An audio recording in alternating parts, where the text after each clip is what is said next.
पहिला देवांच्या पप्पांनी देवांची अंघोळ करून दिली.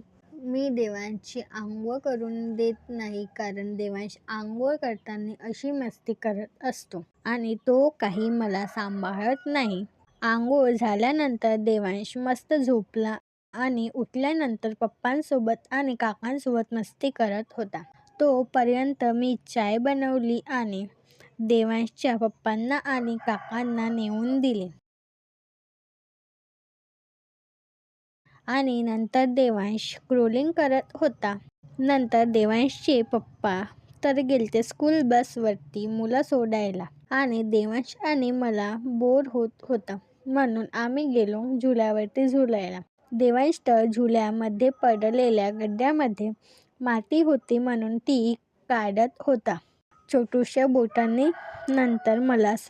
नंतर मला जेवण बनवायचं होतं. मग मी घरी येऊन देवांशचं टमी फुल करून त्याला परत झुल्यावर नेऊन दिलं आणि मी जेवणाची तयारी करून घेतली.